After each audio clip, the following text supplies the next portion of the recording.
Ok,សូមគ្រប់ជំរាបសួរបងប្អូនទាំងគ្នាស្វាគមន៍មកកាន់វីដេអូថ្មី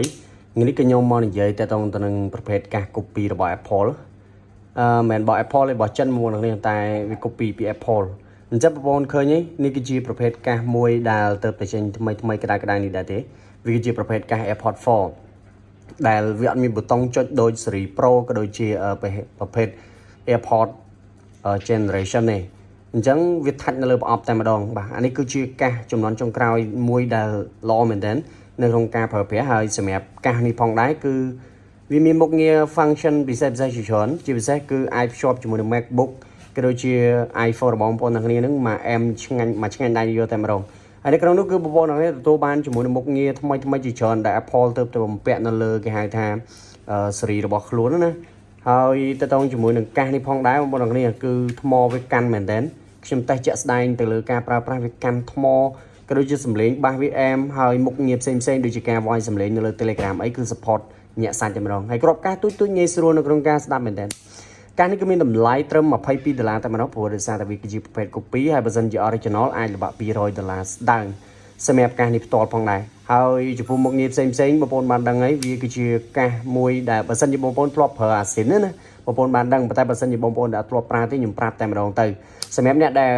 អត់ធ្លាប់ប្រើកាសនេះវាគឺជាប្រភេទកាសមួយដែល quality របស់វាអែមមែនតើទី1គឺថ្មកាន់ទី2គឺសំឡេងបាសវាអែមហើយទី3គឺជាមុខងារសំខាន់ដូចជាការកាត់ noise សំឡេង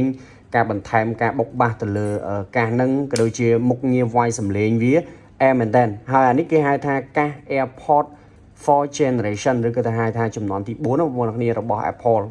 ដែលកាសនេះគឺមករូបរាងរបស់វា cute មែនតើវាទូចវាស្អាតវាងាយស្រួលនៅក្នុងការដាក់តាមខ្លួនហើយក៏ដូចជាងាយស្រួលនៅក្នុងការប្រើប្រាស់មែនតើហើយអត់មានប៊ូតុងចុចទេគឺប្រើថាច់នៅលើប្រអប់នេះតែម្ដងបាទអញ្ចឹងវាញាក់សាច់មែនតើកាសដែលមានតម្លៃត្រឹម$22បងប្អូនអាចពិចារណាបានមិនចាំបាច់ទិញស៊ីនទេបាទអានេះជាក់ស្ដែងទៅលើអ្វីដែលខ្ញុំបានតែណាហើយបើសិនជាបងប្អូនទិញស៊ីនអាចលក់វិញខាតតិចតួចឬក៏អាចខាតរៀងច្រើនគួរសមដែរបើសិនជាទិញស៊ីនណាប៉ុន្តែសម្រាប់ពួកនេះទិញហើយគឺអាចលក់វិញបានទេព្រោះដោយសារតម្លៃវា$20អាចលក់តបានលក់ឲ្យគ្នាយើងអ្នកប្រើបើតែយើងទិញមក20យើងលក់25អីទៅយើងចំណេញបាន5រៀលហើយអូខេអញ្ចឹងសម្រាប់បងប្អូនដែលត្រូវការកាសប្រភេទនេះគឺខ្ញុំមានច្រើនគ្រាប់គួរសមបាទតម្លៃ$22ទេហើយរុនសាកវាគឺប្រើប្រាស់ជាមួយនឹង Type C ដែលជាចំនួនចុងក្រោយរបស់ iPhone ផងដែរដែលបំពាក់នៅលើ iPhone 15ក៏ដូចជា16 series អញ្ចឹងវីដេអូនេះគឺមានប៉ុណ្្នឹងទេបងប្អូនទាំងគ្នាអត់មាននិយាយច្រើនទៅជាមួយនឹងកាសនេះទេគ្រាន់តែចង់មកប្រាប់អំពីចំណុចពិសេសរបស់កាស AirPods 4 copy នេះទេអញ្ចឹងវីដេអូនេះគឺមានប៉ុណ្្នឹងអរគុណសម្រាប់ការតាមទស្សនាវីដេអូនេះ